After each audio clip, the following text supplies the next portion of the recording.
पिछले एपिसोड में हमने देखा कि जब वानी उस फाउंटेन के पास घूम रही होती है तो उसे अचानक कमजोरी महसूस होती है और इस कमजोरी के कारण वो अपना बैलेंस खो देती है और उस वक्त प्रिंस काविन वहाँ पे आके उसे बचा लेते हैं और उसे अपने कक्ष में ले जाते हैं। अब इसके आगे कहानी क्या मोड़ लेगी जानने के लिए चलिए वीडियो शुरू करते हैं।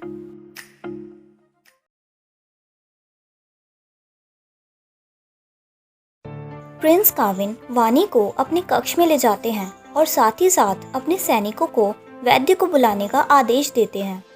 प्रिंस काविन वानी को अपने बेड पर लिटाते हैं और जब तक वैद्य नहीं आ जाते तब तक वो उसका ख्याल रखने की कोशिश करते हैं। वानी उस वक्त बेहोश होती है और अनजाने में वो प्रिंस काविन का हाथ पकड़ लेती है।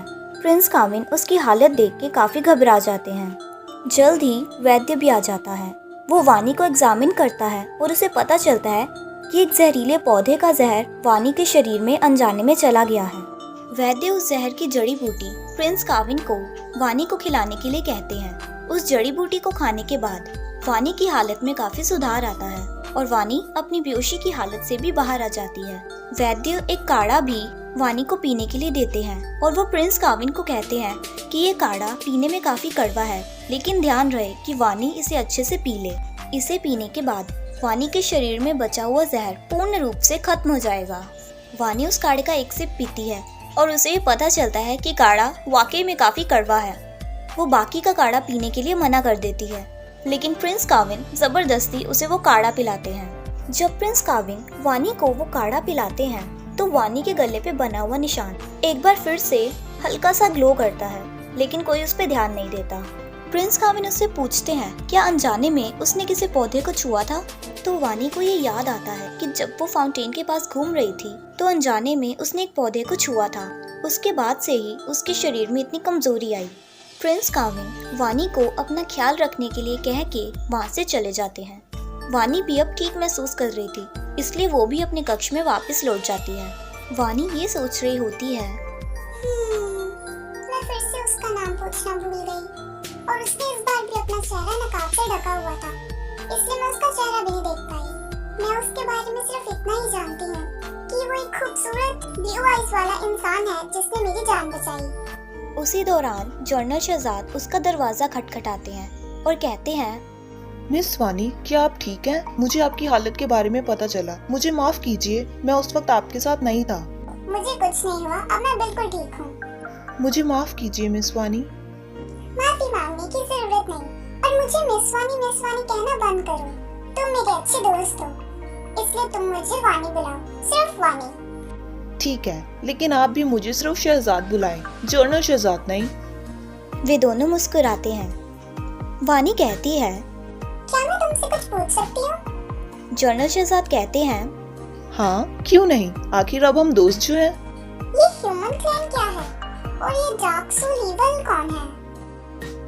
अगले पल हमें पता चलता है कि महाराज साइलेंट वर्ड्स नामक एक लाइब्रेरी में जाते हैं। वो लाइब्रेरी स्काई कैसल की सबसे पुरानी और मशहूर लाइब्रेरी है। वो लाइब्रेरी एक बूढ़े व्यक्ति द्वारा चलाई जाती है। उस बूढ़े व्यक्ति का नाम लाइटन शाह है, लेकिन वो बाकियों की तरह कोई आम व्यक्ति नहीं है। लोग मानते हैं कि लाइटन शाह के पास भविष्य देखने की अद्भुत शक्ति है।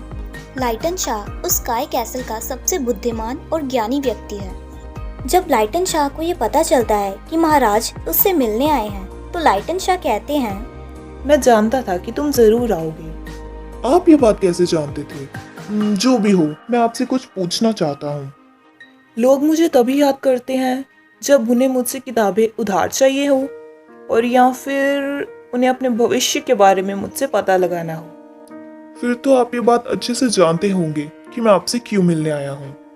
लाइटन शाह को महाराज की स्थिति अच्छे से मालूम होती है, लेकिन वो ये दिखावा करते हैं कि उन्हें कुछ नहीं पता।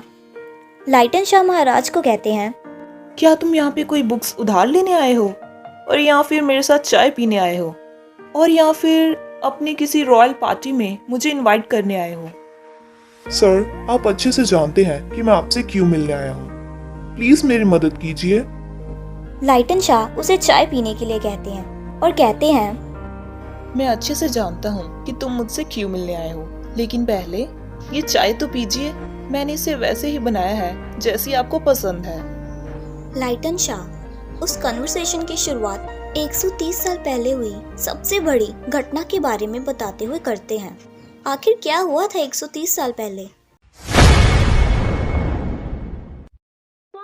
जानने के लिए वीडियो को लाइक करें, चैनल को सब्सक्राइब करें और कमेंट सेक्शन में ज़रूर बताएं कि आपको ये एपिसोड कैसा लगा। तब तक के लिए बाय बाय।